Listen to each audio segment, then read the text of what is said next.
Hello, my dear listeners, and welcome to the Healing Station.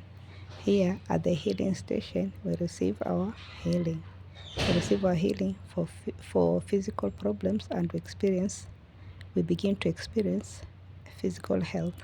We get our healing for financial situations, and we begin to enjoy financial health. We get our healing for emotional problems, and we begin to enjoy emotional health. We get our healing for mental problems, and we begin to enjoy mental health.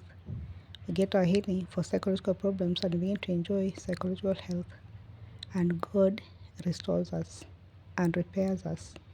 He repairs our bodies. He repairs our finances. He repairs our situations. He repairs our businesses. He repairs our careers. And He restores us. Whatever we lost, He brings restoration. And He soothes us. He soothes us and provides remedies for any other problem we could be grappling with.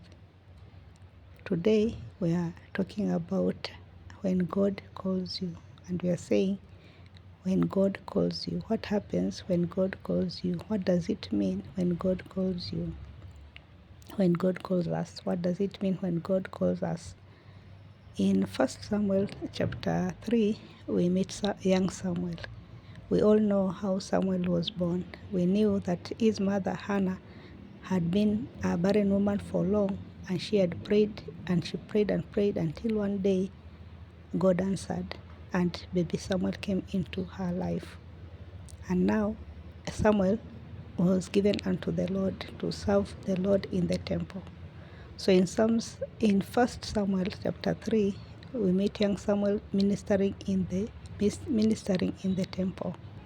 And then one day, God starts to speak to him. So he hears a voice saying, Samuel, Samuel, and he runs to Eli. Eli is the older high priest. He runs to Eli to say, yes, you've called me.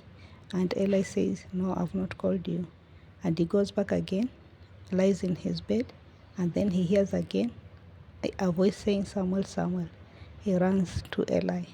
You've called me. And Eli says, no, I've not called you. Go back to bed. And then he goes back to bed. And then again, he hears the voice, Samuel, Samuel. So this time, Eli perceives that the young man that God is calling, the young boy, that it is God who is speaking. So when the young boy comes to him to say, you have called me, he says, this time when you go back to bed, lie down quietly, and when the voice comes, say, your servant heareth. Talk, your servant heareth. Speak, your servant heareth. So he goes back, he lies in his bed, and then the voice comes, Samuel, Samuel. And Samuel says, speak, thy servant heareth. And God begins to speak. And the first message that God is giving Samuel is about the judgment that is going to bring upon Eli's household. Because Eli's sons have been disobedient, and Eli has not been very strong in punishing them. He has not been strong to punish them. He's just rebuked them mildly. And because he's been very mild in his discipline for the children and not firm with them, God is bringing punishment upon Eli. So he tells Samuel the whole story, and in the morning when Samuel wakes up, he's afraid to tell Eli what God has said. But Eli says, you have to tell me. You'll have to tell me exactly what God said. You cannot hide this from me. So he goes ahead to tell Eli what God has said, and Eli says, it is okay. Let God's will be done. So Samuel is called by God. He hears a voice saying, Samuel, Samuel, and it is God that is speaking. And when he says, he lies in his bed and he says, speak, your servant heareth, and God begins to speak to Samuel. Samuel is a prophet. He is called to be a prophet. And so this is the first time God is speaking, and after this, God will speak to him more and more and more and more and more and more, because he's called to be a prophet in Israel. We are talking about called. We are talking about called. In Exodus 31, verse 31, chapter 31, verse 1 and 2, and the other preceding verses, God tells Moses, I've called by name Bezaliel. I've called by name Bezaliel. We are focusing on I've called by name.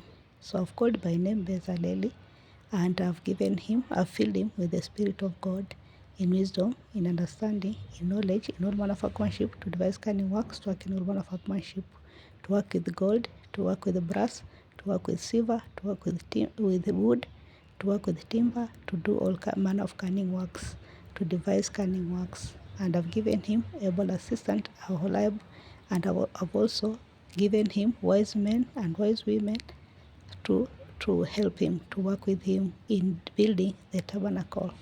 So God has called Bezaliel. He has handpicked Bezaliel. I've called him by name. He has handpicked Bezaliel to build the temple, to build the tabernacle, and he has given him the wisdom and the understanding and the intelligence and the expertise that he will require to do this noble task. He has called him by name. He has called Bezaliel by name. In the New Testament, Mark chapter 10, we find blind Bartimaeus sitting at the highway and waiting. For him, it's another ordinary day, or rather, he thinks so, but not so. It is not an ordinary day for him because Jesus is passing by. And when he hears commotion, he asks what's happening, and they say it is Jesus. And he starts to cry out. He cries out with a loud voice, "Oh, Son of David, have mercy on me, have mercy on me." And Jesus stands still, stands still, stands still, and he commands that he be called. He commands that he be called.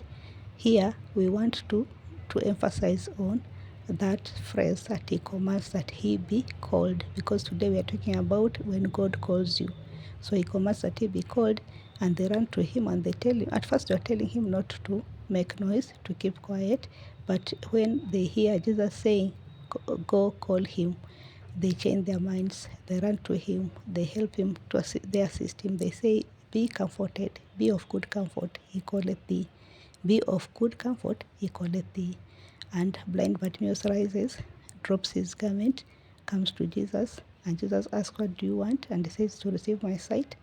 And immediately he is made whole. And Jesus says, "Your faith has made you whole. Go thy way." And he follows Jesus. And today we're talking about when God calls you. So Jesus says, "Call him." And they tell him, "Be of good comfort. He calleth thee. He calleth thee. Be of good comfort." And blind Bartimaeus receives his sight. So today we're talking about being called by God. And we are saying Samuel was called by God. He had a voice, an audible voice saying, "Samuel, Samuel." And he was the prophet for Israel, and God was speaking. This is the first time God is speaking and is training Samuel to listen to his voice. He'll be calling him and talking to him. He'll be giving him instructions. And Samuel is learning how God speaks, how that God can speak directly to a human being. And then we hear with Bezaliel God saying, "I've called him by name. I've called by name Bezaliel. I've called by name Bezaliel." And then blind Bartimaeus, Jesus stands still and commands that he be called. And they go and tell him, "Be of good comfort. He calleth thee." And blind Bartimaeus receives his sight and he's made whole. Today we are talking about being called by God. And we are saying, God is calling us. God is calling us. He may not speak in an audible voice like he spoke during Samuel's time, but he will speak through his word, the Bible. How will you know that God is calling you? How will I know that God is calling me? Because first of all, you'll develop appetite. I develop appetite to read the word of God. You find that every time you have that hunger, that thirst to read the word of God, and every time you find that your thoughts have changed. You're meditating on the word of God more and more. You're thinking and remembering stories in the Bible. And every time you remember those stories, you're saying, "Let me refresh. I know this story. I've heard this story. I heard this story a long time ago, but let me refresh my mind. Let me go back and read the Bible again and see for myself exactly how this story goes and what it says." So you find that you have appetite to read the word. And then you find that you have appetite to pray. And every time you pray, you feel beautiful, you feel sweet. When you're not praying, you feel that there's something you've not done. You feel that something is amiss. But when you start to pray, you feel beautiful. you feel nice. How do you know that God is calling you? He gives you appetite to hear and to listen to the word of God. He gives you that desire to meditate on the word of God. He gives you that curiosity to find out exactly what happened here, what happened there, does this story go exactly, what happened here, what happened there. You find that you're curious. And even though you may have read the Bible countless times before, you find that every time you read it, it is refreshing. You find that it is refreshing. You don't get bored, don't get tired. You don't say, oh, I've read this before. You find that the more you read it, the more it becomes a beautiful book. The Bible is alive, is the word of God. Jesus says in John, in the Gospel of John, we are told that the word came. In the beginning was the word, and the word was with God, and the word was God, and the word became flesh and dwelt among us. So the word is Jesus, and Jesus is the word. So when you read the word, you get to see Jesus, you get to hear Jesus, you get to know Jesus more and more. Today at the Healing Station, we are talking about being called by God. Thank you very much. Kindly share, subscribe, follow, like, and comment. And till we meet again the next time, enjoy your healing, enjoy your health, and begin to serve God. Begin to look for God in the Word. You'll find Him in the Word. Thank you very much.